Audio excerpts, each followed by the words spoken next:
We are obsessed with greatness. From the moment you wake up until the moment you close your eyes, the world screams at you to be bigger, to be faster, to be more meaningful. You open your phone and see a 19-year-old millionaire. You see a startup founder changing an industry. You see an artist selling a painting for a fortune. And then you look at your own hands. You look at the pile of laundry in the corner. You look at the spreadsheet open on your computer screen. You look at the traffic jam you're sitting in. It feels small. It feels insignificant. And because it feels insignificant, you rush through it. You try to fast forward through the boring parts of your life to get to the good parts. The parts where you are recognized, the parts where you are famous, the parts where you matter. But here's a dangerous truth that modern society hides from you. There are no good parts waiting for you in the future. There is only one right now. And by rushing through the mundane, you are not saving time.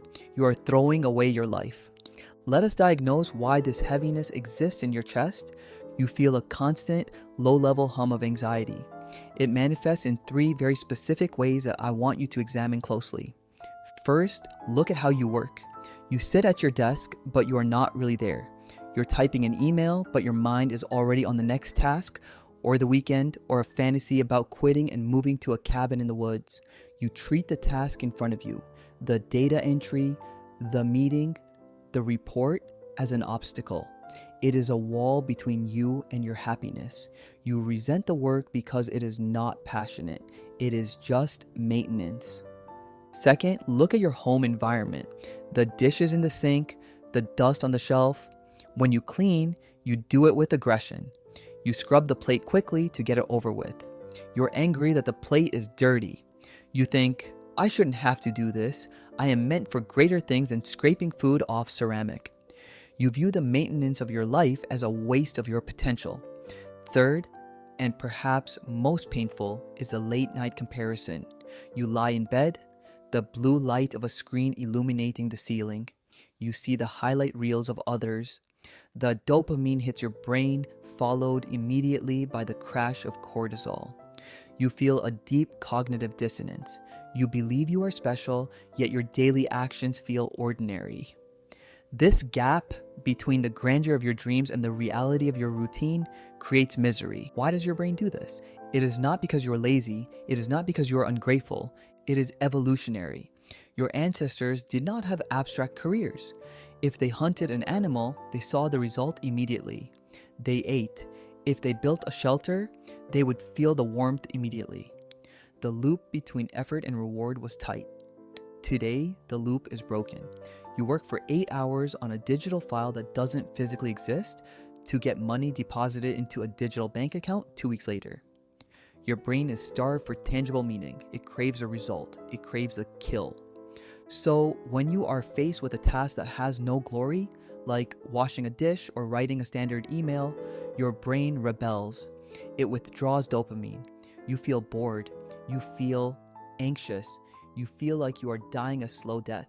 But there is another way to view the world, a way that turns the boring into the sacred. To understand this, we must travel east and look at a concept known as a shokunin. The word is often translated as artisan or craftsman, but that translation is too shallow. It misses the spirit. In Japan, a shokunin is not just someone who has technical skill. A shokunin is someone who possesses a social consciousness and a spiritual obligation to do their very best, not for money, not for fame, but for the sake of the work itself. Imagine an apprentice in a traditional sushi kitchen. He does not touch the fish for years. For the first 2 years, his only job is to wash the rice. To the Western mind, this sounds like torture. It sounds like exploitation. We would say, I am too smart to wash rice. I have a degree. I should be the head chef. But the shokunin sees it differently. Imagine the apprentice standing at the sink. The water is cold. It is 5 in the morning. The kitchen is silent, save for the sound of water hitting the metal bowl. He places his hands into the grain. He does not rush. He does not think about when he will be famous. He thinks only about the texture of the rice against his palms. He notices how the water turns cloudy. He drains it. He fills it again. He swirls the grain with a precise rhythmic motion. He is searching for clarity. He repeats this until the water runs as clear as a mountain stream. At that moment, the apprentice is not just washing rice. He is perfecting a universe contained within a bowl. He enters a state of deep flow. Psychologists like Mihaly Csikszentmihalyi describe flow as a state where the self vanishes, time dilates, anxiety disappears. This is the cure for your boredom. The hustle culture tells you that the value of an action is in the result. You wash the rice to get the sushi to get the money. The Unrushed Shokunin Spirit tells you that the value of the action is in the quality of the attention you bring to it. When you polish a piece of wood, you are not trying to finish the chair. You are honoring the tree. You are honoring the tool in your hand.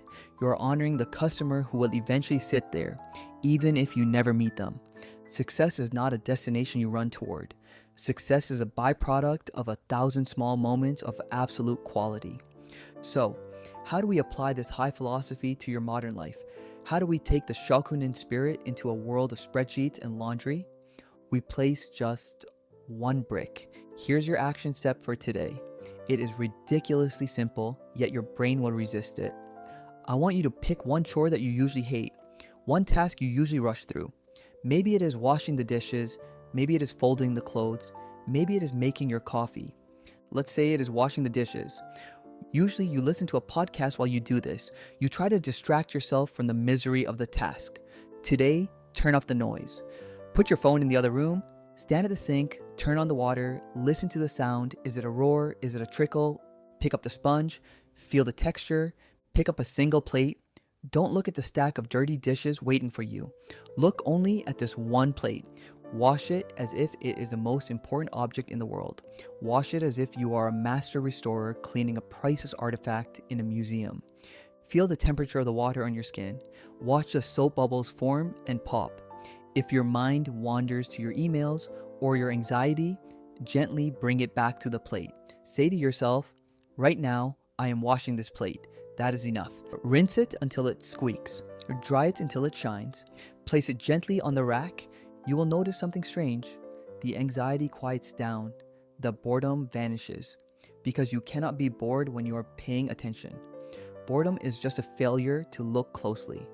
We want to build a life of meaning, but we forget that a life is nothing more than a sequence of moments. If you treat every moment as something to be rushed through, you will reach the end of your life and realize you were never actually there. You are always waiting for the next thing. Be the woodworker, polishing the underside of the table, be the apprentice, washing the rice until the water is clear. Find the universe in the mundane. Slow is smooth, smooth is fast. Stay unrushed.